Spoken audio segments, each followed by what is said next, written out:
Good morning, everyone. Everyone knows that the Torah sit dressed in the ark, but there's one time during the service, which is at the end of the Torah reading, that we open up the scroll wide, at least 3 columns, and someone does what is called Hagbah. They lift the Torah up with 2 hands and raise it in the air and turn to the right and to the left, so the whole congregation can see the script of the Torah. Now, there's an interesting commentary on a verse in this week's Torah portion. In this week's Torah portion, it says, these are the people who will be blessed, and these are the people who will be cursed. And it lists a list of commandments that if you observe them, you'll receive blessings, and then there are negative things like cursed is the person who will cheat his friend in business. Cursed is the person who will strike his friend in secrecy by speaking gossip. Cursed is the person who will make a god of statue of idol of stone.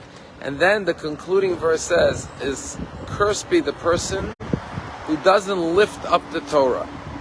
The question is, it's very vague. What does it mean, cursed is the person who doesn't lift up the Torah? And Nachmanides says that this is referring to a person who does the Hagbah, the lifting of the Torah at the end of the service, where he raises up the Torah for the congregation, but he doesn't open it up wide, 3 columns of Torah script for the congregation to see. The question is, what does this mean?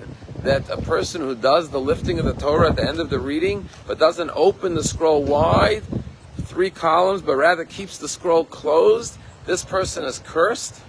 And there's a very powerful lesson that all of us could think about, and that is what the Torah is saying is every person is like a Torah scroll. We all have knowledge and inspiration and experiences in our lives that are filled with wisdom and insight. What the Torah is saying is when you meet another person, don't keep your Torah scroll rolled up tight, but rather open it wide, share your knowledge, share your wisdom, share your inspiration and insights so you could help that person learn. And therefore, symbolically, a person who raises up the Torah but doesn't open it up for all to see is like withholding this knowledge and inspiration. And every person has that ability to be a teacher and to be a guide for others. This applies, of course, to our own children. Imagine you're sitting with your child, but instead of talking to them and teaching them and inspiring them, you're scrolling on your phone. Once again, you're doing the Hagbah. You're holding up the Torah. You're the parent. You're the Torah scroll. You're the one they look to with respect. But you're not opening up the scroll for the child to see and learn and read. And this is not only true with knowledge, but equally important with emotions. Sometimes we keep our heart rolled up. We don't open up the scroll of our heart to show people the love, the affection, the care that we have to them. And this is what the Torah is saying is, blessed is the person who opens their scroll. If you're sitting with someone, you have affection and love for them, share it. Tell them what they mean to you. Tell them that you love them. Share knowledge, share emotions, share feelings, because these are the words of the Torah that can guide and inspire the next person. And you never know how much of an impact your words of Torah and your words of kindness and love will affect and impact the person that you are showing it to, revealing it to. Be vulnerable, be open. Don't be a rolled up Torah scroll like in the ark. Be an open scroll for all to be able to read and to gain love, knowledge, insight, understanding, and wisdom from you. Because when you meet someone, you have an opportunity to share something beautiful. And when you share something beautiful, you never know how long those words will resonate with them and ring in their ears and guide them and inspire them.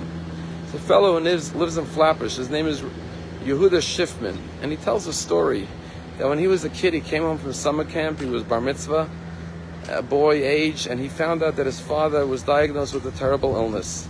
The situation kept on getting worse. When he was 15 years old, his parents took him to the Lubavitcher Rabbi at 770 Eastern Parkway for a private audience, because his parents, they wanted a blessing for the Rabbi for his illness. And the Rabbi spoke to the father and the mother and gave them blessings. But as they were about to leave the office, the Rabbi asked this boy, Yaakov Schiffman, to stay behind for a minute. And as the parents left the room, the Rebbe called him over to his desk. And this 15-year-old boy says he's sitting alone with the Rebbe in a room across from the Rebbe at the desk. He was so nervous. The Rebbe went to the shelf and pulled out a volume of Talmud. And he opened it up, Tractate Brachot, page 10. And he started to learn with him a section of the Talmud. The section of the Talmud talks about the book of Kings and how Isaiah the prophet came to the Jewish king Chizkiah, and he was ill, and he told him, unfortunately, your time is drawing near, and you should prepare a will and get yourself ready. And Chizkiah the prophet told the prophet, Chizkiah the king told the prophet Isaiah, leave me, go from here, because I don't want to hear your prophecy. Haven't I learned from my father that even if there's a sword upon your neck, you shouldn't give up praying for mercy and kindness from God. You should still have hope. I don't want to hear your prophecy of doom. And the Rebbe said, come here. And the Rebbe called him over to the other side of the desk. And the Rebbe started to point inside, word for word, and study this passage with him multiple times.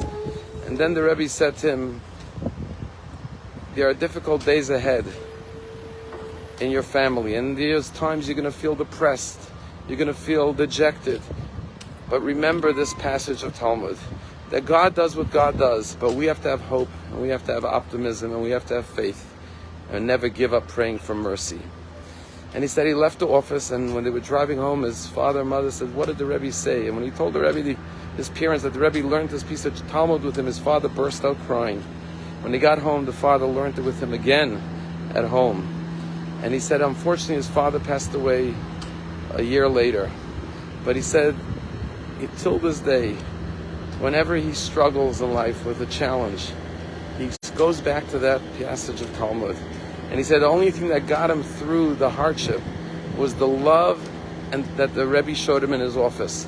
How the Rebbe sat with him like a father, teaching him lovingly every word, preparing him for what was to come, but giving him the strength to understand that there are things in life we can't understand. God has his ways, but we have to be as hopeful and pray for mercy and kindness and never lose our faith. And he said, there were many times I went astray, but what always brought me back was the words of the Rebbe and the love that he showed me. Taking the time to open your scroll and teach others and inspire others is what the Torah is saying is the road of blessing. When you meet someone in the street, be generous with your words of wisdom, with your words of kindness, and with your words of love. Have a wonderful day.